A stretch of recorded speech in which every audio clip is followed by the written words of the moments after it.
and my body reacted and started changing automatically. And I found out. And I went to the store the next day and I got 2 pregnancy tests and they both came positive. I called him. He said, "Oh, that's not my baby." I told him the first month I was pregnant that it could be his or his friend. Now. Wait, what? What did you say? A month pregnant, and I told him it could be his child, but it could also be his friend's. Me and his friend had a sexual relationship. No. Amanda, I never wanted you to know the truth. When I was young, I was gang raped by 3 men, and you're a victim of that rape, and David's not your father. I didn't believe that story. So I wouldn't believe it either because he was one of them. I was the first one to sleep with her. Mr. Cawley spills the beans on a pivotal moment that rocked their relationship, detailing how he discovered Ms. Winters in bed with another man. The courtroom gasps as he lays it all out, with Judge Lake almost dropping her gavel in surprise. Ms. Winters quickly tries to patch things up with an explanation about their rocky relationship status at that time. You won't believe what's coming up next. Well, what kind of issues from the past? Explain. Betrayal, me catching her in the bed with another guy. We were kind of broken up and having problems at the time. Before that, I had caught him talking to another girl. So. Wait a minute, don't skip over that catching in the bed part. Mr. Cawley, tell me what happened. You said you caught her in the bed with somebody else. Yes, Your Honor. Well, I was away, and the moment I got home, I was ready to just flop in the bed. I had been away for a minute. As the plot thickens, Mr. Cawley airs his doubts about fathering Amoni, pointing fingers at Ms. Winters' alleged wanderlust. Ms. Winters fires back, accusing Mr. Cawley of not being Mr. Perfect himself and detailing his flirty texts with other women. The tension in the room could be cut with a knife, and just when you think it can't escalate further, the next moment ramps it up. I believe the only reason she told me about that is to cover up the other things that she did. Guys being at the house, her hanging out with other guys and stuff like that. I admit at the time I was talking to other guys and stuff. A couple months before that, I had just found out he was with some girl. I just can't prove he cheated, and he won't be man enough to tell me he cheated. I just kind of strung away from the relationship. Because I didn't cheat. You all have all this going on, and Mr. Cawley, you're saying because of all of this, you have doubt concerning Amani's paternity. Yes, Your Honor. Transitioning to domestic details, Mr. Cawley describes their move-in drama and his stepdad duties to Ms. Winters' other kids. He talks about the weight of these new responsibilities with a hint of pride and a touch of overwhelm. It's a real peek behind the curtain of their everyday lives. Stick around because the emotional roller coaster is about to go for another loop. The main problems started happening because, we started getting more serious. We had more problems. And yeah, as soon as we got our first place, that's exactly when we started going downhill. Why? You said it was too much responsibility for you, Mr. Cawley. I'm a young man. I have no kids, helping her take care of her 2 kids. Oh, so when you moved in together, Ms. Winters had 2 other children. 2 other children. Prior to this relationship. But I had them when I met him, too, so. In a soap opera-worthy twist, the couple hits a brief pause on their relationship, only for Ms. Winters to find out she's expecting. The plot thickens with the baby news, stirring up a mix of hope and uncertainty about their shared future and the baby's paternity. Fasten your seatbelts as the next reveal is just around the corner. And so after this incident, you all decided to break up? We did for maybe a week or 2. But at some point, you come up pregnant. We ended up getting back together at the end of 2013, and we pretty much were like, look, we're either gonna stay together and quit all this, or we're just gonna break up. We did make an agreement that we weren't gonna mess around and do all that no more. Around the time that she said that she was pregnant with Amani, her family member told me that she was at the house with the guy that I asked her not to be. Hold on to your popcorn because the lie detector results are in, and they're juicier than a ripe peach in summer. Ms. Winters is caught in a fib about her fidelity since the end of 2013. The crowd's reaction is priceless, and the couple's future hangs in the balance. The revelations keep coming, and you won't want to miss what happens next. Have you had sexual intercourse with anyone other than Michael since the end of 2013? You said no. The lie detector determined you were being deceptive. Now, that's not true. Are you currently hiding a sexual or romantic relationship with another man from Michael? You said no. The lie detector determined you were being deceptive. What? And now, the moment we've all been waiting for, the paternity test results are finally unveiled. Cawley, you are the father. Buckle up, the courtroom drama is just heating up. Judge Lake introduces the case of Thompson versus Lee, where Ms. Thompson accuses Ms. Lee of harassing her family for financial gains following her brother's untimely demise. She is determined to prove that he is not the father of Ms. Lee's 3-month-old daughter, thereby protecting her brother's legacy. Just when you think you've seen it all, the next moment is ready to top it. Ms. Thompson, you say that after your brother's sudden death just months ago, the defendant began harassing your family for financial benefits, and you are here here to defend his honor by proving he is not the biological father of her 3-month-old daughter, Nevaeh. Oh boy, here we go. Ms. Lee steps up with a bold claim that the deceased, Kevin Harris, is definitely the father of her daughter and is counting on today's test results to prove her right and clear her name amidst these serious accusations. Stick around, the plot thickens, and you won't believe what's next. Is 100% your daughter's father, and say today's results will prove your case and clear your name. Ms. Thompson, so how positive are you that he is not the father? I'm 100% positive. This next bit is a doozy. Ms. Thompson is adamant, 100% certain, that Kevin Harris is not the father, echoing his own beliefs. She recounts her brother's harsh words describing Ms. Lee as a money-hungry, compulsive liar, which sends the audience into a whirl of gasps and murmurs. Hang tight, because what's coming up will flip the script. My brother was 100% positive that he was not the father. He stated that Ms. Lee was a money-hungry, compulsive liar. What else did he tell you?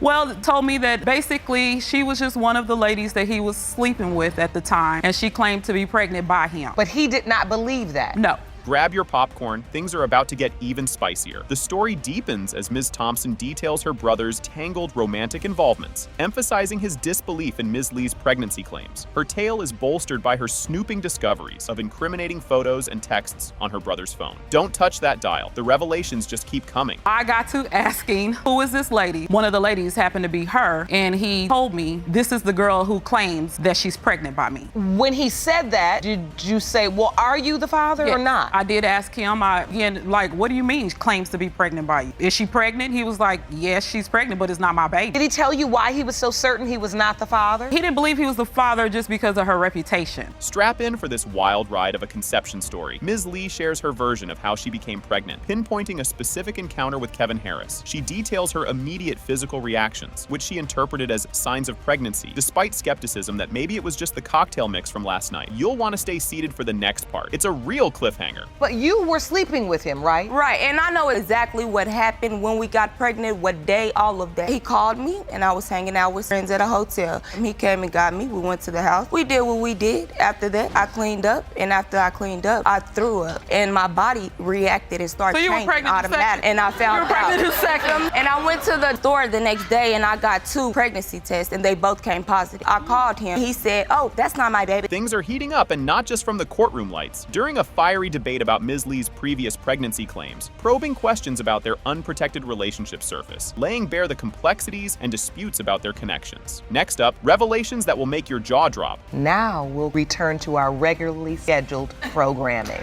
The obvious question is, were you just already pregnant? No, ma'am. And I Your got Honor, this isn't the first time that she claimed to be pregnant by him. That's a lie. I don't want to be pregnant. You hear me? I ain't never walked around talking about, look how little I am. Come on now. All right, hold on. Saying this is the second time? From his What do you mean? That was the second time she claimed to be pregnant by him. Can it get any more intense? Yes, it can. As Ms. Thompson recounts the disrespect her family endured from Ms. Lee. Following Kevin's death, she describes a fiery clash over belongings Ms. Lee claimed from Kevin's estate, which she insists were rightfully hers. Brace yourself. The emotional roller coaster is just picking up speed. The only reason my family even have issues with Miss Lee is because of the constant disrespect to my family. What disrespect have I gave them? The day after we found out he was deceased, she and her friend went to the house. And I got my belongings I bought him, which is Jordan's birthday, a Jordan shirt, Your Honor, some Jordan socks, and the rest but they of were the stuff that I bought. Hold on. What happened? You're exactly right, and he's dead and deceased, so I'm going to take what I bought, of course. You won't believe this twist. As the court delves into potential financial support for the child, Ms. Lee's questions about a will and Social Security benefits stir up a hornet's nest of family mistrust and financial desperation. Stay tuned. The crescendo of this family feud is up next. A lot of people that we grew up with, friends, family, and whatnot, come and they donated so that we can bury my brother. And the day after the barbecue, one of my family members gets a phone call from Miss Lee stating, when is the reading of the will? My baby's entitled to something. That is a lie. I asked her mom for the Social Security number, baby. That is a lie. I ain't said nothing about no will. For one, the stakes couldn't be higher as the truth starts spilling. The climax approaches as family ties and truths are dissected, with relatives shedding light on the nebulous nature nature of Ms. Lee and Kevin's relationship. This critical juncture is key to understanding the deep-seated family tensions and contested narratives. What follows is a revelation that could change everything. Get ready! You believe this young woman was sleeping with someone else, or were you asking for it because your brother expressed? That's what my brother said. I was asking because, number one, my brother did not believe it was his child. And number two, just to get everything cleared all up. Were you There's no offended, question. Miss Lee, when they asked for the DNA test, or were you You're understanding? exactly right. You were offended. For one, look at her. Dad, I don't have to get no DNA test when I wasn't the one creeping and sleeping around with other people. He wasn't creeping. And now, for the moment we've all been waiting for. The DNA test results are in. It has been determined by this court. Nevaeh Harris is related to Miss. That is your brother's child. It's okay. Well, you still don't need them, baby.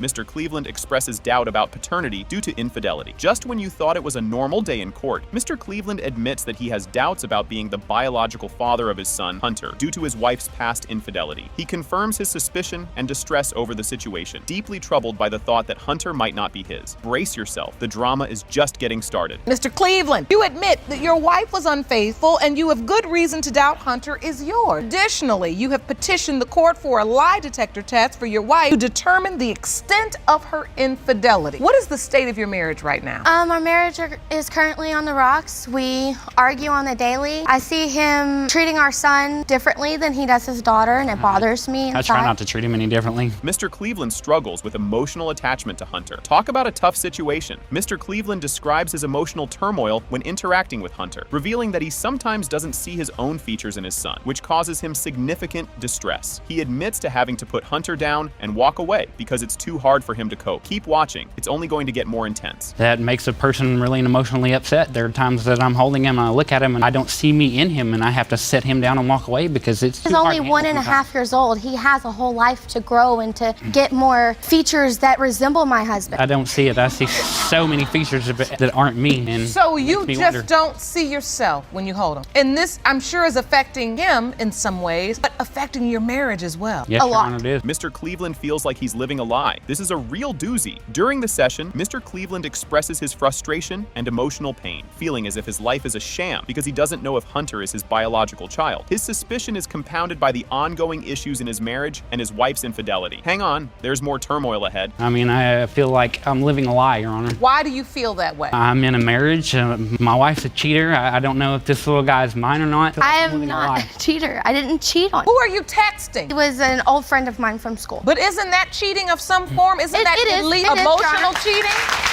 It is, Your Honor. It is. I was ready to call it quit. I was ready for a divorce. He finds out that I kissed this guy and he wants to be husband of the world, you know? He wanted to be a perfect husband. Stephanie reveals the paternity uncertainty post-birth. Did you see that curveball coming? A significant revelation occurs when Mr. Cleveland recounts that a month after Hunter was born, Stephanie informed him of the possibility that Hunter might not be his. This moment deepens the paternity issue as it introduces the potential involvement of Mr. Cleveland's friend. The plot thickens. Stay tuned. So how did it go wrong and get to the point where you didn't believe this child was your child? A month after he was born, she informed me that he could possibly not be Your Honor, mine. that is not true. I told him the first month I was pregnant that it could be his or his friend. Now. Wait, what? What did you say? A month pregnant, and I told him it could be his child, but it could also be his friend's. Me and his friend had a sexual relationship. No, she didn't, Your Honor. Stephanie admits to emotional cheating. Whoa, did she really just say that? Stephanie confesses to sending emotionally charged messages to another man, admitting that it constitutes cheating. This disclosure highlights the deep issues in their marriage related to trust and emotional fidelity. Watch out, the next part is a real kicker. She liked that he had money, Your Honor.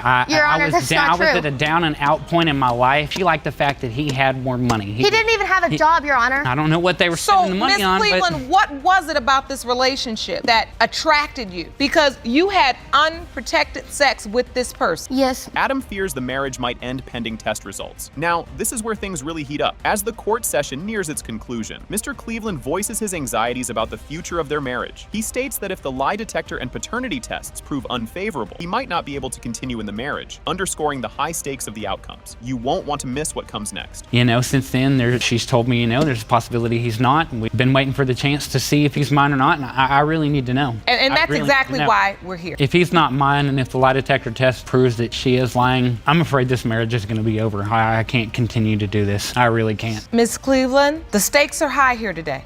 It hurts. hurts. It hurts a lot. Paternity results revealed Mr. Cleveland is not the father. Get ready for the big reveal. The climactic moment of the episode arrives as the paternity test results are read. It has been determined by this court. Mr. Cleveland, Yes, sir. you are not the father. I thought so.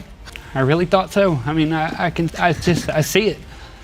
Grab some popcorn. This is going to be good. Miss Morrow confesses she's been duped for 30 years. Today, she's here to determine if her dad is actually her dad or if her uncle pulled a sneaky switcheroo on her. The suspense is real, folks. Get ready, because the next chapter is a doozy. Ms. Morrow, you say you've been living a lie 30 years. You stand before the court today ready to finally find out whether your biological father is the man you grew up believing to be your dad, or if his brother, Mr. Curry, is your father. Things are getting spicy. Mr. Curry admits to a wild night that could have rewritten the family tree. He's not convinced he's the father, citing a cast of possible characters who could also be on the paternity bill. Up next, the plot thickens even more. Now, Mr. Curry, you admit to sleeping with plaintiff's mother one time after a wild night of partying. Yes, but Your you say you don't believe you're her biological father because there were other possibilities as well. Yes, Your Honor. You're not going to believe this twist. The crowd gasps as Miss Morrow drops a bombshell. The DNA test says her dad isn't her dad. Introduced to her so-called dad at a tender age, she never saw him again until a surprise letter at 15. The intrigue just skyrocketed. Keep watching, it's about to get even wilder. I thought was my biological father. Did a DNA test himself after 30 years. It came back that he wasn't my father. So basically for 30 years, I lived this lie thinking that he was my father. I never met him until I was about 7 years old at a court for child support or something. I briefly stepped off the elevator, said, "Amanda, this is your father." He said, "Hi, how are you?" That was it. Until I was 15, randomly a letter came in the mail from him saying that I'm your father, I want to be in your life. Hold on to your seats, this ride's getting bumpier. When it turns out the DNA sample might have had a day out in the sun or a month, skepticism rises. This mishandling could mean the results are as mixed up as a reality TV plot. Don't go anywhere. The confusion is just ramping up. And this was an at-home test. He purchased the and test. he left his sample sitting where for a month? He sat in his car for a couple weeks, and then Conflicting story there. He told me he left it on his refrigerator. And he told me he left it in the car for 2 weeks, and then when he mailed it, it got mailed back to him because there wasn't enough postage on it. So that's when this all started. When he mailed me the part for me, he mailed me two samples. One for my mother, one for me. And just when you thought it couldn't get more tangled, amid the family drama, Miss Morrow reveals her mother's harrowing past, throwing another layer of complexity into the mix. Now there are multiple potential fathers and a story that could rival any primetime thriller. Next up, even more jaw-droppers. I find out that you lied to me. And then that's when she came out and said, "Amanda, I never wanted you to know the truth. When I was young, I was gang raped by 3 men, and you're a victim of that rape, and David's not your father."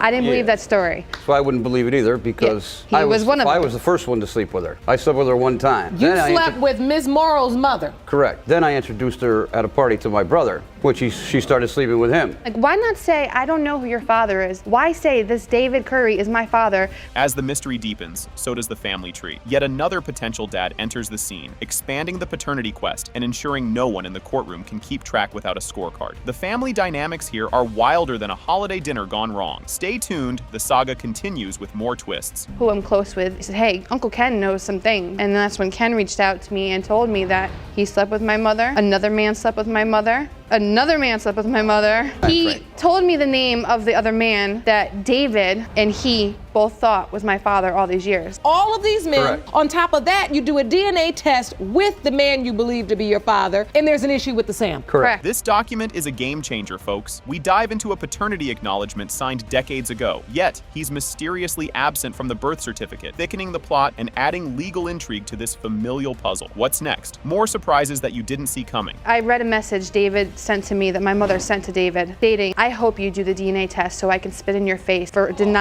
doubting that she's your daughter." And then I also read that he signed a paternity agreement when I was just about 18 months old, which I have a copy of. I went to the courthouse to find this myself. I never knew about it, stating that he's my father. He's not on my birth certificate because he didn't do the DNA sample. This is, in fact, an acknowledgement of paternity. Prepare for your jaws to hit the floor. The DNA results are in, and Amanda, Mr. Kenneth Curry is not your father. Sorry, sweetheart.